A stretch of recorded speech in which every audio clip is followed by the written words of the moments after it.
నందమూరి నటసింహం అంటే బాలయ్య గారు టక్కుని గుర్తొస్తారు.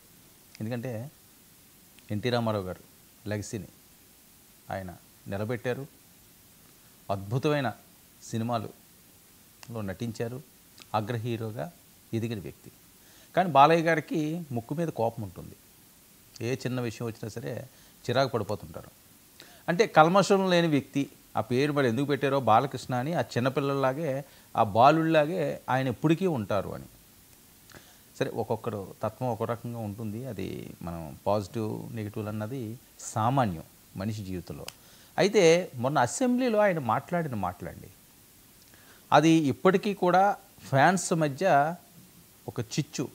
సైలెంట్గా బహిరంగంగా అవ్వాల్సింది సరే, పెద్దలందరూ కూర్చున్నారు, దాన్ని ఏదో ఆపారు. కానీ అదైతే గుండెల్లో ఉండిపోద్ది ఫ్యాన్స్ అందరికీ కూడా. ఎవరు అవునన్నా ఎవరు కాదన్నా.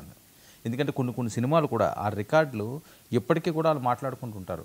రే, ఆ రోజు మా చిరంజీవి అన్నయ్య అన్ని డేసు అన్ని కేంద్రాల్లో అంత సూపర్ డూపర్ హిట్, అంత కలెక్షన్లు. రే, మా బాలయ్య అప్పట్లో ఇరగదీసేటరా అని ఈయన సినిమా గురించి ఆయన సినిమా గురించి ఆయన ఇలా కథలుగా చెప్పుకుంటూ ఉంటారు. ఇప్పటికీ దాన్ని స్మరించుకుంటూ ఉంటారు. ఫ్యాన్స్ ఏది కూడా మర్చిపోరు. మొన్న జరిగిన సంఘటన ప్రస్తుతానికైతే సైలెంట్గా అయినప్పటికీ ఈరోజు హిందూపురంలోని ఒక నినాదం వచ్చింది. ప్లకార్డులతో బాలకృష్ణ గారి అభిమానులు చెలరేగిపోయారు. గతంలో ఎప్పుడూ లేని విధంగా వాళ్ళు స్లోగన్స్ వదిలారు. ఏంటి ఆల్ ఆఫ్ సడన్గా బాలకృష్ణ గారి గురించి ఈ స్లోగన్స్ ఏంటి? నటసింహం, నందమూరి, పులి, బెబ్బులి ఇలాంటివి వినేవాళ్ళని. కానీ ఇప్పుడు వాళ్ళు బాలకృష్ణ గారు మంత్రిగా వాళ్ళు స్లోగన్స్ ఇస్తున్నారు. కాబోయే మంత్రి గారిని, కాబోయే మినిస్టర్, కాబోయే మినిస్టర్, కాబోయే మినిస్టర్, ఇది స్లోగన్స్. ఏంటి ఆల్ ఆఫ్ సడన్గా కాబోయే మినిస్టర్ ఏంటి? నిజంగా బాలకృష్ణ గారు అడిగితే చంద్రబాబు నాయుడు గారు ఇవ్వని పరిస్థితి ఉండదు. లోకేష్ గారు ఆపే పరిస్థితి ఉండదు. పవన్ కళ్యాణ్ గారు కూడా దాన్ని ఏమి వద్దని అంటారు, ఇంకోటి అంటారు. వాళ్ళకి సంబంధం లేదు కాబట్టి, తెలుగుదేశం పార్టీకి సంబంధించి కాబట్టి. కానీ మొన్న బాలకృష్ణ గారు వర్సెస్ చిరంజీవి అన్నట్లుగా పెద్ద ఎత్తున విపరీతంగా ట్రోల్ అయిన అంశాలు, చిరంజీవి గారి అభిమానులు రోడ్ల మీదకి రావడం, వాళ్ళు ఆందోళన చేస్తామనడం, పోలీస్ స్టేషన్కి వెళ్ళి కేసులు పెడతామనడం, బాలయ్య అభిమానులు విపరీతంగా చిరంజీవి గారిని ట్రోల్ చేయడం, ఇవన్నీ కూడా అది ఎటువైపు వెళ్తుందో అర్థం కాని పరిస్థితి, ఒక గందరగోళ పరిస్థితి ఏర్పడింది. సరే, చంద్రబాబు నాయుడు గారు తెలివైన ఆయన వ్యక్తి, అపారమైన అనుభవజ్ఞుడు, ఇలాంటివి ఎన్ని చూసుంటాడు ఆయన. సో ఆయన ఏదో సైలెంట్ చేశారు, అక్కడికి అయిపోయింది. కానీ ఈరోజు ఆ ప్లకార్డులు ఏంటి? బాలయ్య గారు మంత్రి ఏంటి? సడన్గా ఈ మంత్రిని ఎందుకు తెర మీదకి వస్తుంది? ఇప్పటికే పవన్ కళ్యాణ్ గారు ఉప ముఖ్యమంత్రి స్థానంలో ఉన్నారు. అలాగే నాగబాబు గారికి ఎమ్మెల్సీ ఇచ్చారు, ఆయన్ని కూడా మంత్రి చేస్తామని హామీ ఇచ్చారు. మరి ఇన్నిసార్లు గెలిచిన నేను, తెలుగుదేశం పార్టీ మా నాన్నగారు స్థాపించింది, ఆ వారసుని నేను, నాకెందుకు మంత్రి ఇవ్వకూడదు అని బాలకృష్ణ గారు అనుకుంటున్నారా? బాలకృష్ణ గారికి మంత్రి ఎందుకు ఇవ్వరు అని చెప్పి ఫ్యాన్స్ అనుకుంటున్నారా? ఇది కదా. ఎవరు ఏమనుకున్నప్పటికీ కూడా బయటకు వచ్చిన వాయిస్ అది. ఇప్పుడు ఆయన మంత్రిని చెయ్యాలి అని చెప్పి తెలుగుదేశం పార్టీ శ్రేణులు, తెలుగుదేశం పార్టీ శ్రేణులు అంటే ఎవరండి? బాలయ్య గారి అభిమానులు ఉంటారు, అందులో డౌటే ఉంది. ఇప్పుడు జనసేన ఉంది, పవన్ కళ్యాణ్ గారి ఫ్యాన్స్, చిరంజీవి గారి ఫ్యాన్స్, రామ్ చరణ్ ఫ్యాన్స్, వీళ్ళందరూ కూడా జనసేన వైపు మొగ్గు చూపిస్తారు. ఇప్పుడు కూడా అంతే. తెలుగుదేశం పార్టీ బాలకృష్ణ గారు అవనియండి, లేదా జూనియర్ ఎన్టీఆర్ ఏదో కొద్దిగా గ్యాప్ ఉంది కాబట్టి, గ్యాప్ ఉందని ప్రచారం జరుగుతుంది కాబట్టి వాళ్ళు ఏమన్నా సరే కొద్దిగా వ్యతిరేకంగా ఉండొచ్చేమో తెలుగుదేశం పార్టీకి. కానీ బాలకృష్ణ గారి అభిమానులు గంపగుత్తుగా సైకిల్ వైపే ఉంటారు, వాళ్ళు సైకిలే ఎక్కుతారు. ఇంక అందులో ఎటువంటి అనుమానాలు అవసరం లేదు. మరి ఇలాంటి పరిస్థితుల్లో వాళ్ళ కోరిక, మన బాలకృష్ణ గారికి ఆ రకంగా కేసులు పెడతామన్నారు, ఇదన్నారో, మన ప్రతాపం చూపిద్దాము, మన పౌరుషం ఏంటో చూపిద్దాం, మనకెందుకు మంత్రి ఇవ్వకూడదు, మేమెందుకు మంత్రులను కాకూడదు, బాలకృష్ణ గారికి అర్హత లేదా, మంత్రిగా ఆయన చేయరా, ఎన్నిసార్లు ఆయన ఎమ్మెల్యేగా గెలిచారు, హిందూపురంలో విజయడంకాలు మోయించారు, అపజయమే ఎరుగున్నటువంటి జయాల్ని ఆయన అచీవ్ చేశాడు, ఎందుకు ఆయనకి ఇవ్వకూడదు అని స్లోగన్స్. ఒకసారి ఆ స్లోగన్స్ వినండి, మీకు అర్థమవుతుంది వాళ్ళ ఊపు, ఆ పూనకాలు.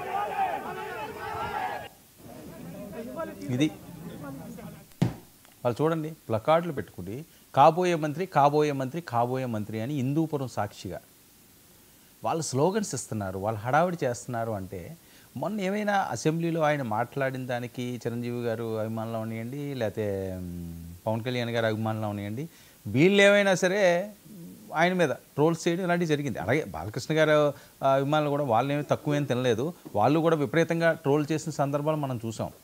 సో ఆ నేపథ్యంలో నువ్వా నేనా అన్నట్టుగా బహిరంగంగానే వాళ్ళు బాహాబాహీకి దిగిన నేపథ్యం. సోషల్ మీడియాలో ఒక్కడికొకరు చెదగొట్టుకున్నారు, సింపుల్గా చెప్పాలంటే ఫుల్గా బాదుకున్నారు.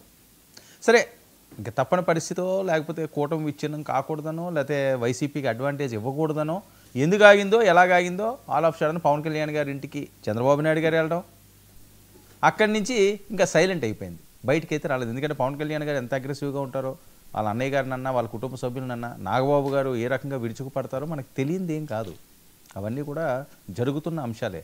కానీ ఈ విషయంలో మాత్రం వాళ్ళు సైలెంట్ అయిపోయారు, సైలెంట్ మోడ్లోకి వెళ్ళిపోయారు. ఇది కూడా చాలా విమర్శలకు దారితీసింది. సరే ఇవన్నీ కూడా మనసులో పెట్టుకుని అసలు బాలకృష్ణ గారు చిరంజీవి గారిని అనయం లేదు, దీన్ని కావాలని చెప్పి కొన్ని వర్గాలు క్రియేట్ చేసినాయి, దీన్ని అడ్వాంటేజ్గా తీసుకుంటూ ఏదో చిచ్చు పెట్టాలని ఆలోచనలు చేసినాయి అని ఏమైనా అనుకుంటున్నారేమో బాలకృష్ణ గారి అభిమానులు. లేకపోతే ఆ స్లోగన్స్ ఎందుకు వస్తాయి ఇప్పుడు ఆల్ ఆఫ్ సడన్?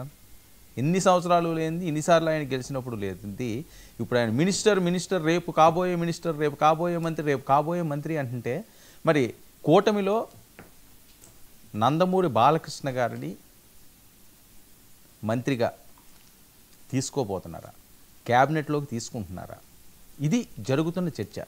బాలకృష్ణ గారు నిజంగా కోరుకుంటే క్యాబినెట్లో తీసుకోవడం కదా, వాళ్ళ సొంత కుటుంబం ఉంది. అది తెలుగుదేశం పార్టీ ఎక్కడి నుంచో రాలేదు కదా, ఎవరన్నా ఆయన ఏమో అడగనవసరం లేదు, ఒక మెసేజ్ పెట్టినా చాలు నేను మంత్రి కావాలంటే ఆయనకి ఏ పోర్ట్ఫోలియో కావాలంటే ఆ పోర్ట్ఫోలియో ఇస్తారు.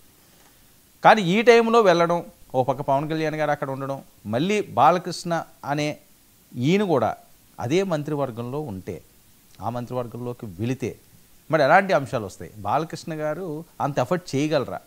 ఎందుకంటే ఆయన మాట తీరవనియండి, వేరేదవనియండి, నేను ముందుగానే ప్రస్తావించినట్లుగా బాలశంకర్లో ఉంటుంది, ఆయన ఏం మాట్లాడాలనుకుంటున్నాడో ఆయన మాట్లాడేస్తాడు, ఎవరికి భయపడడం ఆ టైప్ క్యారెక్టర్ కాదు ఆయనది. ఏం చేయాలనుకుంటున్నాడో అది చేసేస్తాడు ఆయన. సో అది కొన్నిసార్లు ఎక్కడికో వెళ్ళిపోద్ది. అది మొన్న కూడా అదే అయింది, చించి చేట అయిపోయిన పరిస్థితి అయిపోయింది కూటమిలో. ఒకరికొకరు సర్దుకోవడానికి ఇబ్బంది పడిపోయారు. ఆయన చిరంజీవి గారి కోసం అన్నది ఎవడో అనలేదు, ఏం చేయలేదంటే నువ్వు చిరంజీవిని అలాగ అంటావా అని.